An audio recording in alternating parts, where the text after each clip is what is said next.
أعوذ بالله من الشيطان الرجيم.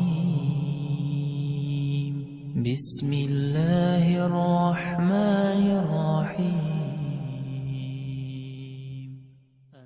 صل على رسوله الكريم.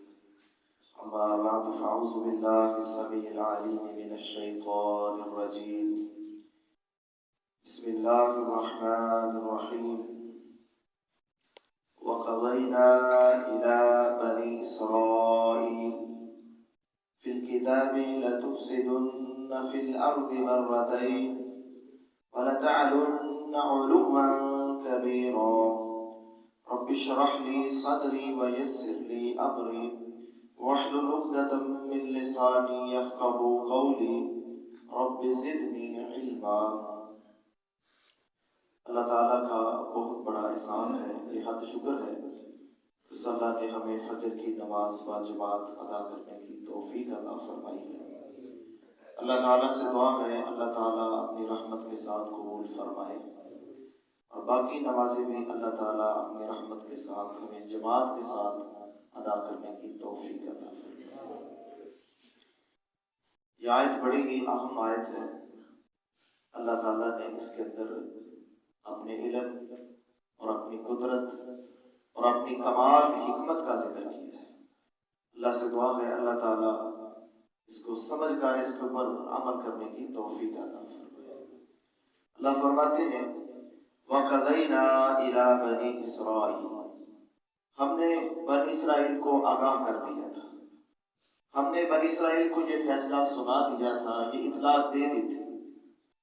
جناب موسیٰ علیہ السلام کی قوم کی بات ہو رہی، ہم نے ان کو یہ بات سنا دی تھی، یہ اطلاع اور یہ خبر، یہ اس بات سے ان کو آگاہ کر دیا تھا۔ فی الکتابی، کتاب کے اندر یعنی تورات کے اندر، ہم نے تورات کے اندر ان کو اس فیصلے سے آگاہ کر دیا تھا۔ فیصلہ کون سا تھا؟ بات کون سی تھی؟ اللہ فرماتے ہیں لَتُفْسِدُنَّ فِي الْأَرْضِ مَرَّتَيْنِ، کہ تم زمین کے اندر 2 مرتبہ فساد کرو گے، 2 مرتبہ بگاڑ فساد کے اندر مبتلا ہو جاؤ گے، بہت بڑا فساد۔ وَلَتَعْلُنَّ عُلُوًّا كَبِيرًا، بہت بڑی سرکشی تم زمین کے اندر کرو گے، بہت بڑا فساد تم زمین کے اندر کرو گے۔ اللہ فرماتے ہیں ہم نے ان کو پہلے ہی آگاہ کر دیا تھا۔ تو محترم بھائیوں، اس سے یہ بات معلوم ہو رہی ہے کہ اللہ تعالیٰ کا جو علم ہے وہ بندوں کے علم کی طرح محدود نہیں ہے۔ انسانوں کو صرف گزشتہ اور موجودہ باتوں کا علم ہوتا ہے، میرے اللہ کو ہر آنے والی بات کا بھی اسی طرح علم ہے جس طرح گزشتہ اور موجودہ بات کا علم ہوتا ہے۔ یہ اللہ تعالیٰ کے عالم الغیب ہونے کا بہت بڑا ثبوت ہے کہ اللہ تعالیٰ کو ہر کام کے بارے میں، ہر بات کے بارے میں اور ہر چیز کے بارے میں جو مستقبل میں ہونے والی ہے، اللہ تعالیٰ کو پہلے ہی اس کا پتہ ہے۔ اللہ تعالیٰ نے اسی علم کے مطابق بنی اسرائیل کو آگاہ کر دیا کہ تم زمین کے اندر 2 مرتبہ بہت بڑا فساد کرو گے۔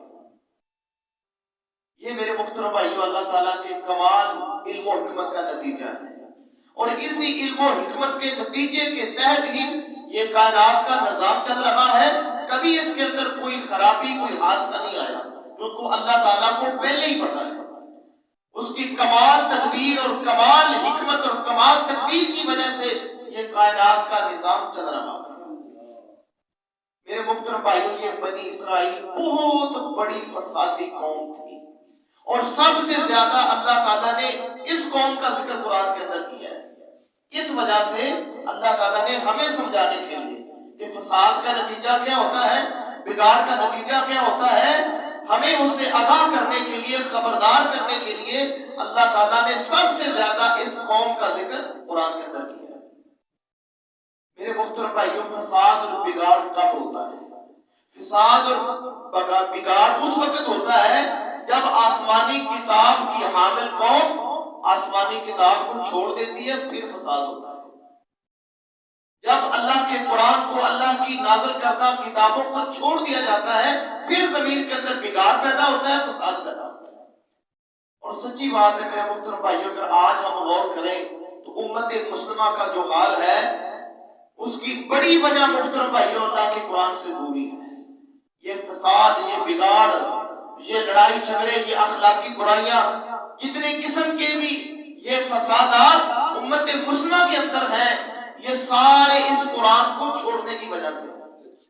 اگر ہم نے اس اصل کو اپنایا ہوتا، اس اصل کو سمجھا ہوتا، نہ تو ہم اخلاقی طور پر گرے ہوتے، نہ معاشرتی طور پر گرے ہوتے، ہماری معیشت بھی ٹھیک ہوتی، ہمارا معاشی نظام بھی ٹھیک ہوتا، ہماری معاشرت بھی ٹھیک ہوتی، اقتصادی نظام بھی ٹھیک ہوتا، اگر ہم نے اس قرآن کو تھاما ہوتا۔ تو اللہ تعالیٰ بنی اسرائیل کے اب حالات بیان کریں گے، آگے ان کی سزا کا ذکر ہے کہ جب انہوں نے فساد کیا تو بہت بڑی سزا اللہ نے ان کو دنیا کے اندر دی، بہت بڑی سزا دی، انشاءاللہ اس کا کل ذکر کریں گے۔ اللہ تعالیٰ ہمیں بتانے کا مقصد بیان کر رہے ہیں کہ تم اس فساد میں نہ پڑنا، اگر تم اس فساد کے اندر پڑو گے، بے دینی اور بے عملی کے اندر پڑو گے، تو پھر اللہ تعالیٰ کی طرف سے عذاب ہے۔ تو ایک مفسر ہے کشاف، انہوں نے اس 2 مرتبہ فساد کا ذکر کیا، ویسے تو مختلف آراء ہیں، بہت زیادہ مفسرین نے اس 2 مرتبہ فساد کی آراء بیان کی ہے مختلف، لیکن جو صحیح لگتی ہے وہ تقریباً یہ ہے، وہ مفسر کہتے ہیں کہ 1 مرتبہ انہوں نے اختلاف فساد اس وقت کیا جب انہوں نے جناب زکریا علیہ السلام کو شہید کر دیا، یعنی اس سے بڑا فساد کیا کہ اللہ کے نبیوں کو شہید کر دیتے تھے۔ ہم پیچھے پڑھ کے ہیں سورہ بقرہ کے اندر کہ جو بھی خیر کا حکم دیتا، بھلائی اچھی بات کرتا، اس کو قتل کر دیتا، اتنے بڑے یہ فسادی لوگ تھے۔ اور دوسرا فساد اس وقت انہوں نے کیا جب یہ جناب عیسیٰ علیہ السلام کو سولی چڑھانے کے درپے ہو گئے، ان کو بھی قتل کرنے کی انہوں نے پوری کوشش کی۔ تو یہ 2 مرتبہ کا ان کا سب سے بڑا فساد ہے، ویسے تو بے شمار ان کے فساد ہیں، ان کی انشاءاللہ تفصیل کل پڑھیں گے۔ آگے اللہ تعالیٰ فرماتے ہیں کہ وَلَا تَعْلُنَّ عُلُوًّا كَبِيرًا، کہ ایسا فساد کریں گے، ایسی سرکشی کریں گے جو سب سے بڑی سرکشی ہوگی۔ میرے محترم بھائیو، اس آیت کا خلاصہ اور مطلب یہ ہے کہ اگر انسان یا کوئی قوم بھی جب بگاڑ کا شکار ہوتی ہے، پھر اللہ کی طرف سے پکڑ آتی ہے، پھر عذاب آتا ہے۔ اور دوسری بات میرے محترم بھائیو یہ ہے کہ اللہ کا علم دیکھیں کہ اللہ تعالیٰ کو پہلے ہی معلوم تھا کہ انہوں نے یہ فساد کرنا ہے، اور ہر انسان کے بارے میں اللہ تعالیٰ کو پہلے ہی معلوم ہے، لیکن اللہ تعالیٰ نے اسی علم کے مطابق انسان کو کچھ اختیارات دے کر انسان کی آزمائش کی ہے کہ کون میری مانتا ہے اور کون شیطان کی طرف جاتا ہے۔